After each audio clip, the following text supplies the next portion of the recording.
On this episode, we obviously have to recap the first ever race by the new SRX series out at Stafford Speedway. I don't know if you saw, but it drew in 1.3 million viewers. Then, take a look at the NASCAR weekend trifecta at Texas Motor Speedway. There was a lot of action out at Texas Motor Speedway. Plus, Eddie Gossage retires after 25 years as president of Texas Motor Speedway. Jerry Jordan and special guest Jim Utter of Motorsport.com share memories of Gossage and his commitment to the track and the sport of racing. I really believe he was always on the side of what fans wanted. We may have a shorter episode this time around, but announcing some of the biggest news by an independent media outlet.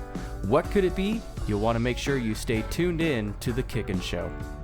All right, good evening, everyone. Welcome to the Kickin Show, the official podcast of Kickin' the Tires. And we have a very big week. We got some big news that we're going to break here. Sadly, everyone is working and got their nose to the grindstone. And it's just Justin and I doing the show this week. But we're going to have a special guest in just a little bit. One of the premier writers in NASCAR motorsports media. So we will have Jim Utter on the show. So that's a big get for us. And he will be part of the big announcement that we're going to have. But before we get to that, I was at the Texas Motor Speedway last week. So we had some great racing there with the trucks, Xfinity, All-Star. It was Eddie Gossage's last weekend. So when Jim gets on, he and I both covered Eddie through the years. We'll talk about that. I want to go to Justin, though, because, Justin, you know a little bit more about the SRX series, Tony Stewart's racing series, that after the first week, apparently they're already shaking things up. Yeah. Well, first off, the race was a huge success. I don't know if you saw, but it drew in 1.3 million viewers for its first race with CBS Sports. So I think that's a lot bigger than everyone was really anticipating, which is obviously a good thing. So huge kudos to everyone on that team. I know Tony Stewart and Ray Evernham have been leading it up, doing a lot of publicity with it, but there's a lot of people behind the scenes, so I'm making sure we're giving lots of credit to all those people. But and if you saw the race, I mean, how can you go wrong with Alan Bestwick being back in the booth? I mean, everybody loves him. A lot of fans want him back in NASCAR, so I know a lot of people really loved hearing his name in the booth. But yeah, it was a huge success. Speaking of Seth, he's not with us. He's with us. He's just not on the show tonight. Yeah, he is driving a Kickin car, one of the Kickin cars, out with trying to qualify for one of the 500s, but with the iRacing events. So that's why he's not with us. And Zach's been out and about doing a trillion things like he always is, being that famous movie star. Anyway, but with SRX, yeah, just Greg Biffle winning that first heat race. That was pretty cool to see him and some of the other old guys kind of shaking feathers and ruffling each other up. Doug Kobe taking the second heat race win. He's one of the local guys out there, so a lot of the fans love seeing one of their guys go out and just dominate the field.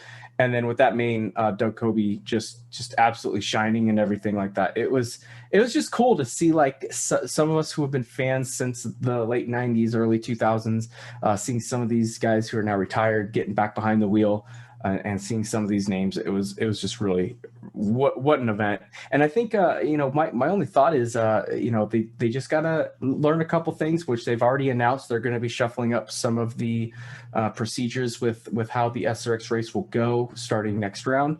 And right now this is all just for fun, but I know some of these guys are definitely taking it more seriously, for sure. Willie T. Ribbs, definitely one of those guys taking it super fun, absolutely hilarious guy. But then people like Greg Biffle and Bill Elliott, those guys are going to take it serious. Tony Stewart as well. But I think this is going to be the next IROC. If they do this right, this will be the next IROC series, and this is going to be drawing in a lot more people than just retired drivers. You're probably going to get one or two of the best racers from lots of different motorsport series across the world. So this has the potential to be huge. I don't know if you saw any of it, Jerry. I didn't get a chance to because I was at Texas Motor Speedway covering the action there. However, I heard about it. I did go back and kind of recap what was going on. Actually, I would have picked Doug to win the race because I knew that he was a local guy. And I think in this situation, he was the right guy because he knew the track so well. and over time, it's not that he's like better than Tony Stewart, but he's got home court advantage, and you don't realize how much home court advantage matters in a situation, especially like we had this past weekend with the SRX series, kicking their whole series off. And I will catch it this weekend while I'm out in Nashville. This NASCAR returning to Nashville for the first time, I believe, since 2011. And, I love Nashville. I've only been there a couple of times, and it has been nothing but fun every time I've been there. So looking forward to it. The last time I was in Nashville for a NASCAR event, though, was actually 2004 when I did PR for a ThorSport truck. So, believe it or not, it was a ThorSport satellite team, which is the number 13 truck that Johnny Sauter is driving. But it wasn't ThorSport, even though it was under their umbrella. They were leasing it to another organization. I was doing PR for that organization, and that was the last track that we actually raced at, I believe. They may have made one more after that, but I had a day job too, so I couldn't be out at every single race. But still had a blast and lots of fun. So great memories there for Nashville. I do want to say, shout out, Summer Bedgood is, I believe, at church tonight. Sarah worked her behind off because she got to work extra early this morning. I know that. And so she's probably resting and taking care of Whiskey and Boots, her new kitties. She adopted 2 male kitties from rescue. So kudos to Sarah for doing that. Zach, obviously, we talked about, he's I think he's doing a movie set somewhere. And being famous, like I said. Yeah, Matt and Christian. Christian was at the Wish. What is it called? Make-A-Wish event today. Yeah, Make-A-Wish today. He should, if he doesn't already, he should have a story posted online pretty soon at kickinthetires.net. I know I think he's going to work, and then he's going to be shooting some stuff this weekend at the track. Matt Corson is at work because they're getting work. He works for Uncle Jeff Bezos, and he's getting ready for this next week is Amazon Prime Day. So I think they're all on OT hours and stuff like that. So, but he will be at Nashville Super Speedway with us, and he will be shooting. I will be there, and we will have an amazing time. There's going to be some great racing out there. Yeah, and talking about having fun, I don't know if you saw Kevin Harvick's press release, but he is running a pretty sick Gravedigger paint scheme. I don't know if you've seen that, but this thing looks so cool. Okay, I saw it. Oh, okay, well. It looks like a Gravedigger car. Looks like it's about ready to jump over. Like, if everyone just crashes in front of him, he's just going to, like, jump right over. I will say this. It's a cool paint scheme, but it's not the coolest paint scheme I've seen all day today. That's true. Yeah, I think there's a couple others, or especially there's some really cool paint schemes coming out this weekend for Nashville Super Speedway. Across all series, not just Cup. So across all series, not just Cup. And, I do want to go back and to last week, because I spent some time up in Oklahoma and Kansas, believe it or not. So when y'all were doing the show last week, I was in Oklahoma. I brought Ryder on. I had to play bad PR person because he really had to go race. I'm like, he was getting the car ready for the next race. But Ryder Wells, the young man that we sponsor, 14 years old from Lumberton, Texas, driving the restricted micros in the Sooner 600 week. He made the show 3 times. He didn't make the show twice. He didn't make it further than the B main a couple of times, but the other 3 times he did. I think his best finish was 4th in the A main, deservedly so. Good. Nothing to be ashamed of. He's running a Sawyer chassis with sponsorship from Kickin the Tires and Preferred Contractors and Universal Coin and Bullion and the BrooksReport.net, which is a local online news organization here that does hard news and features in Southeast Texas. But yeah, so good showing for Ryder Wells, and happy for him. Proud of you. Good kid going up there and facing off against some of the best in the micro sprint world.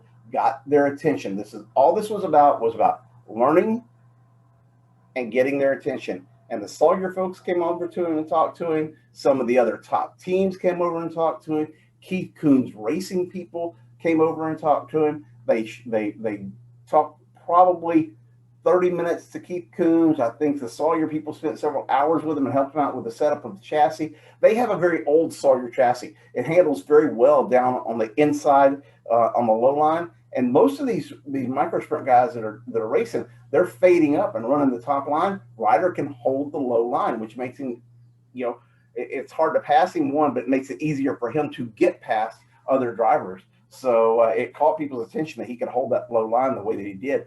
And he has always been a low line driver because of the way his car is set up. So it was really cool to see the recognition that young man got, and finally making a name for himself in the open wheel dirt racing world. And hey, Kickin the Tires is his sponsor, and we're proud to be on the side of his car.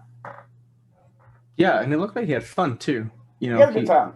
He definitely learned a lot, I think, and who knows, he's still young and he's got a long way to go. But other than that, Jerry, there was a lot of action out at Texas Motor Speedway. I know you covered what was Eddie Gossage's last major race there at Texas Motor Speedway. So yeah, go to the website, and they did a drone show at the end where they used drones to send a message to the crowd and to NASCAR and All-Star. And then at the end of it, they did "Thank you, Eddie."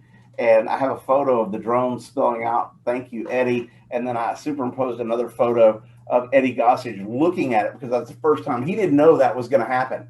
And that was a surprise. So I was able to snap both photos and put them together on the cover.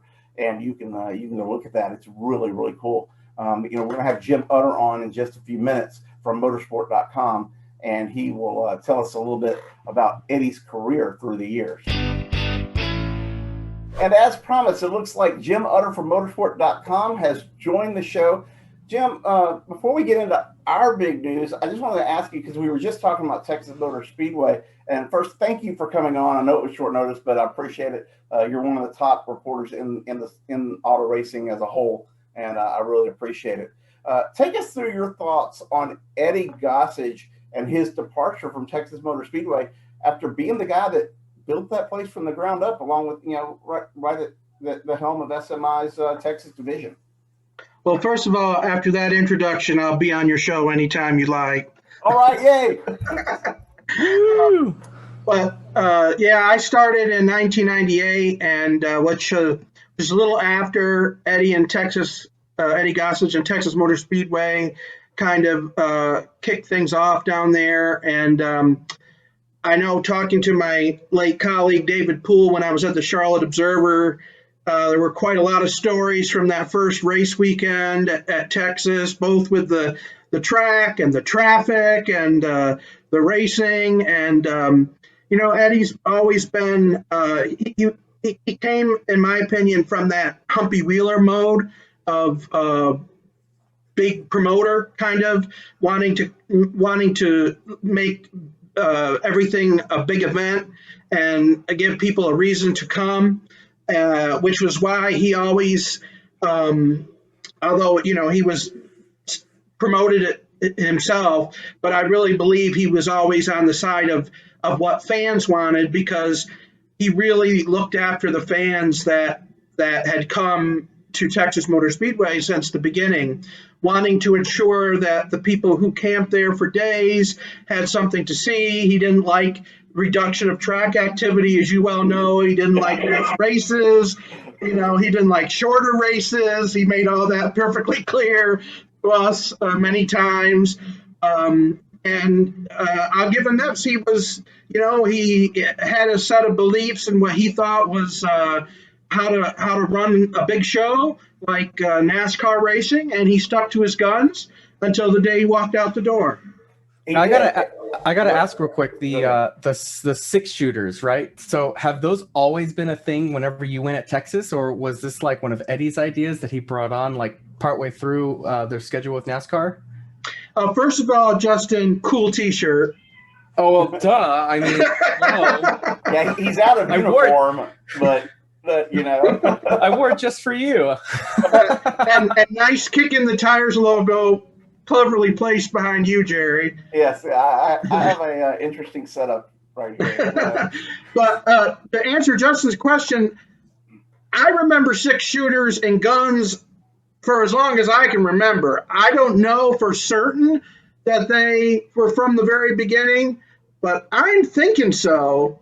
Jerry, you might know better, but I remember there's been times when there was controversy because there was like one time there was a mass shooting not long before one of the Texas race weekends, and people were making a brouhaha whether it was appropriate to fire off the guns in Victory Lane, but I remember guns and cowboy hats from the as far as I can remember. I mean, I started covering the track in 2001, and because this year marks the 20th anniversary for kicking the tires in the sport, and so I'm going back. I can't think of the time because they used to have Turnbull rifles years ago. And so they had a rifle, custom made. They were beautiful rifles, and I always wanted one of them.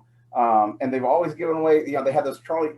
First off, the track is located in Justin, Texas, and it gets that name for the Justin Boot Factory, which is right literally behind the track. So they've always had boots. They've always had always had cowboy hats, and then they've always had guns.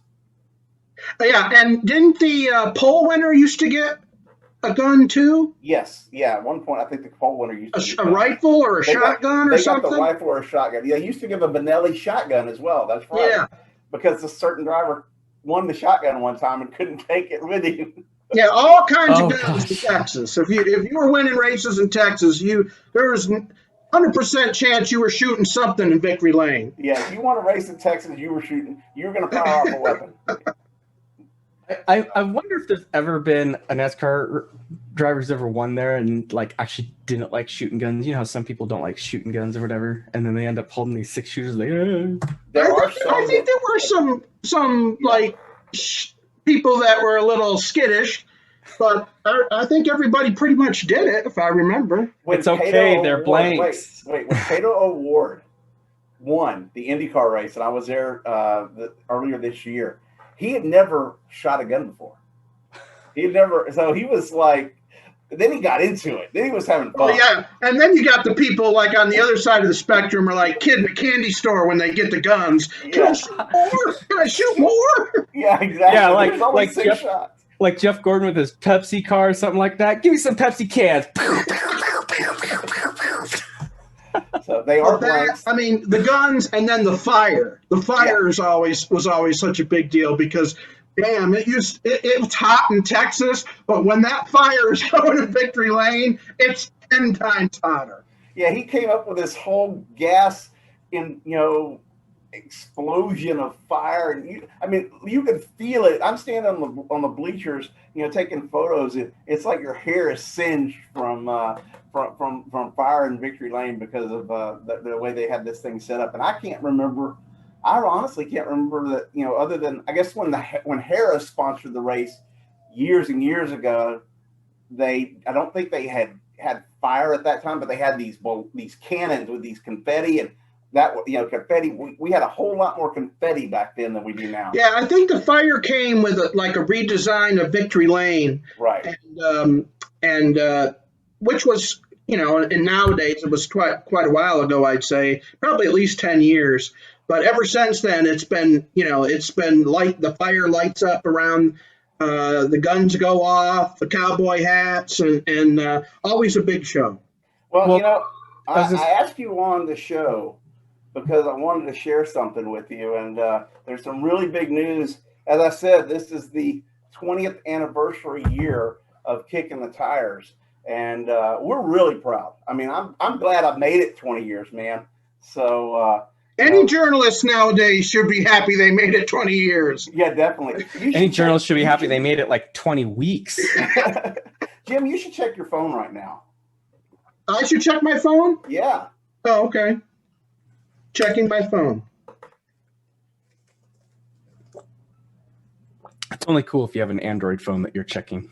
I do have an Android phone. He does. Yeah. I have an image. Oh my God. Yeah. How you like that?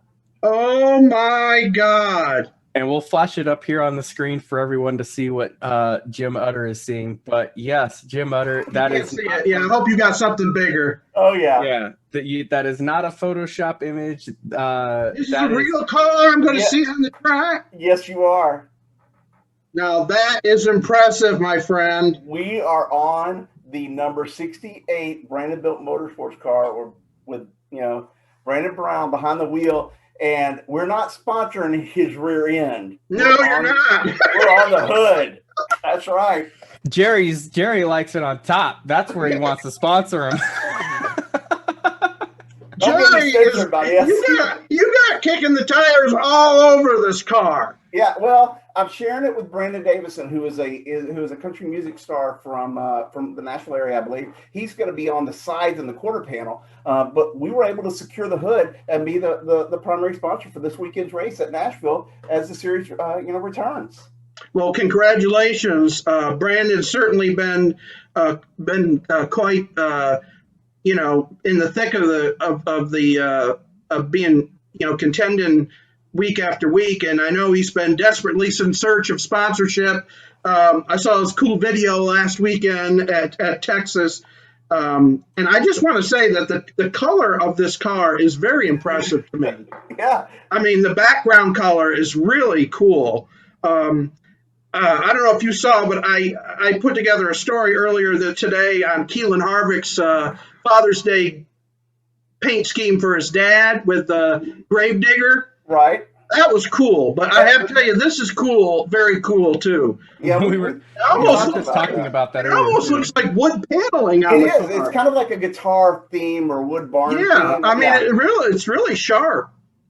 So, Congratulations. Thank you. How big is that for an independent media outlet to score something like that? It's really big. I just hope you didn't spend your 20 years worth of income just to put it on one car. Kicking the Tires is also going to be closing doors after this. No. Now, I will tell you this. Justin, there's nothing like going out with a bang. That's right. Exactly. Hey, if there's a way to go out, let's go out on Brandon Brown's hood. No. And the guy has amazing marketing skills, but more importantly, obviously we can't talk about money and stuff like that, but I've learned a lot through this process. And if you're going to sponsor a car and you find, Brandon Brown was very easy to work with. This came together very quickly. And, I will say this, it's very hard to keep things secret in the sport. As we Kind of hard to break your own news, isn't it? It is. So I wanted you to come on the show and share that. That way that you would see, and we could get a real honest reaction to what it was. So, but yeah, a wonderful organization, Brandon Built Motorsports, to work with. It's not just a one-off rate. It may be a one-off on the hood, but we are going to continue our motorsports media partnership with Brandon Built Motorsports, and I believe we may have a logo on the hauler and some other stuff going down the road, going forward. But those details are being worked out. Diecast, please tell me we're getting diecast. Diecast are so bad. Well, yeah, we might be able to score a few diecasts from some independents, but my wife already told me I can't spend any more money. That's why you spend the copper scrapping money. Justin, you just donate your salary and you get you a diecast. Yeah. There you go. I'm totally doing that. I'm literally like, when we're done. I'll be honest. That's a sharp looking car. I might want that diecast. Really? Okay. Well. Yeah, I might. You might have to look into that. And Brandon's a good guy. He really works hard to try to not only stay in the sport. He's very, he wants to be competitive. And he probably, like a lot, you hear about some people, he makes the most of not a lot, but he gets, he really gets a lot out of what he has, and I can see why he's a good salesperson. I can see why people like to work with him. I don't think there's anybody disappointed who's ever worked with them. Well, I mean, you're talking about someone who beat like Myatt Snyder and Jeremy Clements, Josh Williams, Alex LeBay into the playoffs. Those guys didn't make the playoffs last year, and Brandon Brown did. Like this, like you said, this guy knows how to get it done. So this is super cool. And Jerry, we were talking about it earlier. Let me see. I think the last time an independent media outlet has sponsored a car was 1986, where Speedway Sports sponsored Haskell Willingham at Daytona and Darlington in the Xfinity Series now, but whatever it was called back then. I mean, that was so long ago. The Busch Grand National Series or I believe Busch Series back in the day, right, Jim? Yeah, something like that. What year? 86. 86. That would have been Busch Series. Yeah. So I just want to point out that obviously this is a great for us. I've been a dream come true for me for Kicking the Tires to be on the hood of a car, to be on the hood of a competitive car, celebrating our 20th anniversary. The last PR gig I did, I told Justin earlier, was at Nashville when I did for a Thor Sports satellite team truck, the 13 truck, when they leased out to the Team Texas group that eventually went bankrupt, but that wasn't because of me. But anyway, it's really cool. And we are doing the show right now on Wednesday night. So Jim, you are sworn to secrecy until I am. That's and fine. we literally have you on recording. So when that's okay on Thursday tomorrow, I'm traveling to Nashville tomorrow, so I won't be able to tell nobody anyway. Well, I know you got to and I know you're on a very tight schedule. But man, I appreciate you coming on, and thank you for letting me share this with you. And I know that one of our friends is gonna be mad at me, but I tried. I had a way I had to do this, and I'm sorry, Chris. I love you. But... I just want to say one other thing, though, because you're usually a very busy man when you're at the track. Yeah. I have a feeling that you're going to be hounding the 68 car on Saturday. Are you the team photographer? No, okay. So this is kind of cool. I will say this. They're going to provide us with like sponsor photos from Dalen Barr, Photography. Oh, wow. So you don't even have to take your own pictures. Right. So I'll have my camera, obviously, and I'll do my thing. But Matt Corson's going to be there for us as our photographer. And then Christian Coley is going to be there for Daniel Overby shooting for him. So, and I'm sure we'll get caught, our car will get caught up in some of those shots. So, yeah, we've got 3 people at the track, and we got Dalen Barr shooting photos apparently for because he shoots for Brandonville Motorsports. Now, that's great. But now I just want to ask one other question. So when I go on Kicking the Tires on Sunday, is it going to be 15 stories about Brandon Brown? Am I going to have to dig through to find the winner of the race? You will see continued. You're going to remain independent in your coverage. We're actually just for Saturday's race. We're literally not even going to be a media outlet anymore. Jerry just wants me to put one fat picture of Brandon Brown's car, and that's it. KickingTheTires.net. Sorry, we are racing today. Exactly. That'd be Please great. come back tomorrow. I'll just have that old Napa commercial with Michael Waltrip. I'm at the wrong track. Well, Jim, I can tell you this. It is an ongoing partnership from a media aspect. So we are going to continue to cover Brandon and other sponsors that come on throughout the year and actually into 2022. So that's great. So you will see our continued involvement, but being on the hood and just focusing on them is no. You know me. No, I'm just teasing. I mean, we've done partnerships with teams before to provide exclusive content, and that's nowadays that's one of the few ways you can still get stuff to differentiate yourself from other people. So, exactly. I mean, it's just part of doing business. But congratulations. Thanks for sharing it with me, and I look forward to seeing you this weekend at Nashville Super Speedway. I've never had the opportunity to go to a race there. I never went when it was open. We didn't do standalone races. So this will be my first experience. I'm looking forward to it. Well, we're going to get together tomorrow night and go to dinner. So I'm looking forward to that too. And I will see you tomorrow. All right. You guys take care. Nice shirt, Justin. Good to see you, Jim. I'll see you out at Vegas. All right. Take it easy. Thank y'all. Bye-bye. Okay, so there you have it. Jim Utter, motorsport.com, our guest on the show tonight, and really, really cool to share that information with him. Since 1986, Jerry. And then, like, if you go across all three series, and you take a look at all three media outlets, aside from like Sirius XM, the only other one that's done a sponsorship like this was CNN when they sponsored Greg Biffle's truck. Well, Yahoo did something, but I'm talking. When you're talking about, I'm small. KickinTheTires.net is small. We have 8 employees and a budget that is very, very limited.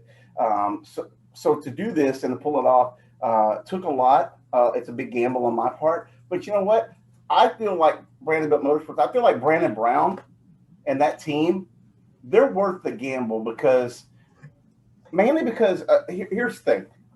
And this is in the quote that I've given out for the press releases coming out. They hold true some of the same values and family connections that I do. And, I got into this sport because of my mother and my late sister. Okay. I wasn't a NASCAR fan per se, but they made me one. And I stayed in this sport because of my wife and my closest friends and the people that through the years came on board with Kickin' the Tires. Summer Bedgood was the first person I ever brought onto the site to be, a writer or anything other than just myself. And then we had Caleb Whistler, and we brought, I got Caleb before Zach, and then I got Zach.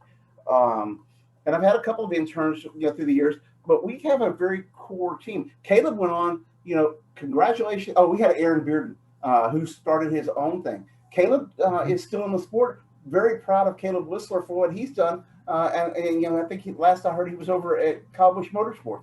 Aaron Bearden has his own thing. So I'm so proud that we were able to help those guys, boost their career. We're still here. We're not going anywhere. We've got a great team. And look, I said this and I mean it in the press release.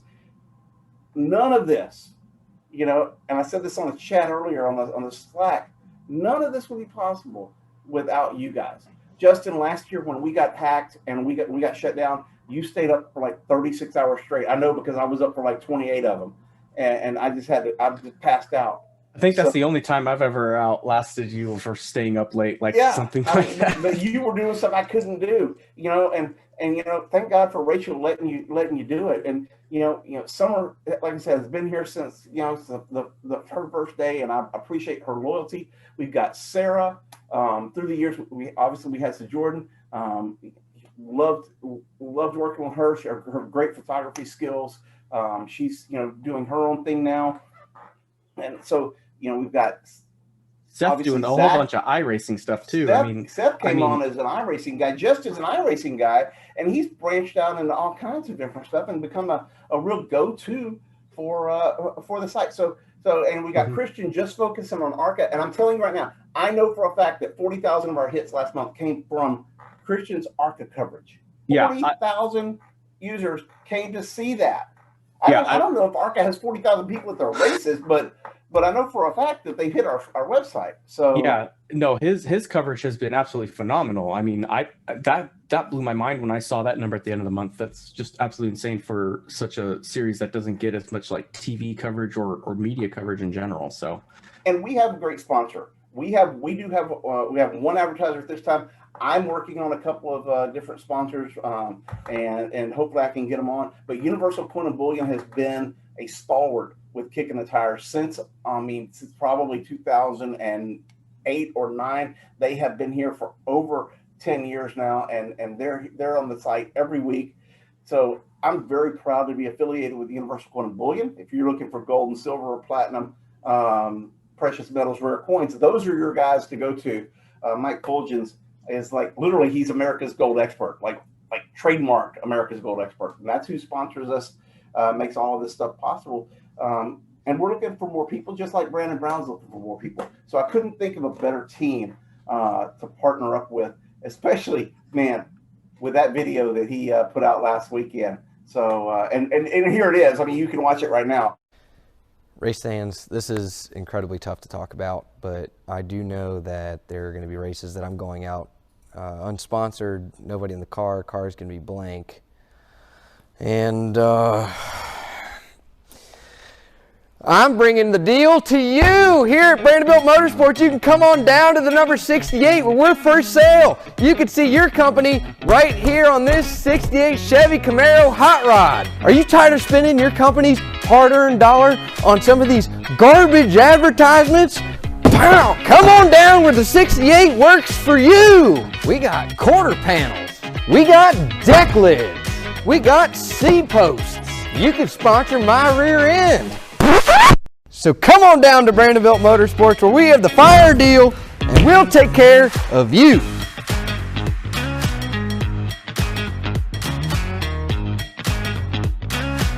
I want to thank him and his organization for allowing us to be a part of everything.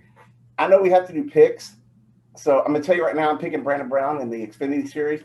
I'm picking Johnny Sauter in the Truck Series. And I am going to go with, no, not Kyle Larson. And I know I'm supposed to pick last, but I don't really care because I'm calling the shots this week. I am going to go with Kyle Busch in the Cup Series. What you got? All right. No, I think actually you do pick first because we're tied for the points lead right now. In fact, I'm trying to pull it up here because nobody got the bonus points from getting all three picks last week. I will say Seth was one pick shy of that. So I think he picked Chase Elliott instead of John Hunter Nemechek for the truck race. And that was his little mishap there. Well, technically it's supposed to start with the last place person and go forward because that's but people who are on the podcast get priority. Oh, okay. So get priority. That's right. So yep. There you go. So this is nice for both of us since we're tied for the lead. I'll do that. Let's see. Yeah, you know what? Trucks. John Hunter Nemechek. It's becoming simpler and simpler now. I mean, we talked about it at the beginning of the season, but his step forward was this step back into trucks. Nothing against front row and all that stuff, but he wanted a better shot, a better opportunity, and he figured that being married, having a kid on the way, his best shot was to take a step back, do it all over again, take his time, and he's impressing the crap out of everyone. So, and in fact, on top of that, he's got some Xfinity starts getting lined up as well with KBM's equipment. So, huge kudos to him. But John Hunter Nemechek, and I mean, yeah, I want to see that kicking the tires car in victory lane. So come on, Brandon Brown, let's get your first career win. Going to be your 101st career start in the Xfinity Series. So, man, that car is gorgeous, isn't it? Oh my gosh, yeah. And then, you know what? This is tough because here we are at Nashville. We haven't raced here in the Cup Series since 2011, I think. So are you picking Brandon Brown Xfinity too? Series. Is everybody picking Brandon Brown? Well, isn't that what we're supposed to do since we're on his car? Pretty much. Yeah, better. Just saying. I gave you an out, but no, you don't have one, really. Yeah, it's been since 2011 since the Xfinity Series has raced there. I don't even think Cup has raced there, have they? No, ever. Yeah, so and the last time Xfinity raced there was 2011 when Carl Edwards got to get that famous guitar, talking about like famous things that you win whenever you win the race, like at Texas with the 6-shooters, you get that guitar with the Nashville win. But for Cup, man, I almost want to go with the easy pick of Kyle Larson, but for some reason, just this track, I think we're going to get a different winner. I don't know if it's going to be a first-time winner or something a little different. Not saying that Kyle Larson's not going to win it. I definitely think he's going to be in the mix, and there's no doubt about that. But I'm going to go Brad Keselowski. I think Keselowski's going to claim the first Cup Series win at Nashville and get that first guitar over there. Well, I did get to talk to him last week. That was after the race, and he saw that. It was funny because I was like chasing him down. For those that don't know, I've been in a boot for the past month because I broke my ankle, and it was I yelled at him. I'm like, I can't chase you anymore. I'm about to die over here, Brad. So he stopped and waited for me. for me to ask my question. And then I went back to the media center and saw that I could get the photos for the finale with Eddie Gossage. So cool getting the chance. Look, the garage is back open and we can go talk to drivers again. I'm loving that. And they also announced that they're opening up the bullpen again. Like, if you guys don't know, what they did for us before the pandemic was they brought in either the top 5 or top 10 drivers to 1 or 2 pit stops on pit road, and then the media would kind of be around a little fence, and we would go up to the drivers and ask our questions right there in like a what they called the media bullpen. And so now with the pandemic coming around, they had to stop that, do the Zoom calls. Well, they literally just sent an email out, I believe today, saying that they're done with our Zoom calls. We're going back to normal procedures, no masks, no nothing. Jerry, they've even lifted the mask mandate out here in California. I'm shocked, but I will tell you this: it is kind of bittersweet on the scrums. We are negotiating, trying to get them to kind of change a couple of things. Some of us would like to see second place come into the media center so that we can have that second place driver on recording for I do Associated Press Radio every week, and I need second place to send that off to the affiliates that pull AP radio across the all around the world. So I've asked for that. I know there's some other media people that have asked for that as well. Well, didn't they used to do the top 3? So like they had like third and second. Three. I'm going to be nice. I'm just going with the top 2, but I got to get this in before we go because we're about to wrap this show up. And I did get Seth Eggert's picks earlier tonight. He is going for Kyle Busch in Cup. He's going for Kyle Busch in Xfinity, and he's going for William Byron in trucks. Oh yeah, that's right. He did send that in to me as well. Yep. So we have the picks from him. Matt and Christian obviously they haven't given their picks yet. Summer hasn't given us hers yet. Sarah. So we will and Rachel. I don't know where she's at because she never comes on the show. I think you keep her in the. I'm not sure where you hide her. I keep her locked behind this door right here, so that way she. I've told her she needs to be on, and she never does. You know what? Let me see. I think she's sending her picks. Yeah. So truck, she's got Sheldon Creed. Xfinity, she's got Austin Cindric, and for Cup, she has Joey Logano. And that's Rachel. That was Rachel's picks. Okay, excellent. So we'll wait and get Summers and all the rest of them, and we'll let you know what they pick next week. That's going to do it here for the Kickin' Show. Thanks again for tuning in, and please cheer on Brandon Brown and Brandon Built Motorsports this weekend in the kickinthetires.net Brandon Davison Chevrolet Camaro in the Xfinity Series.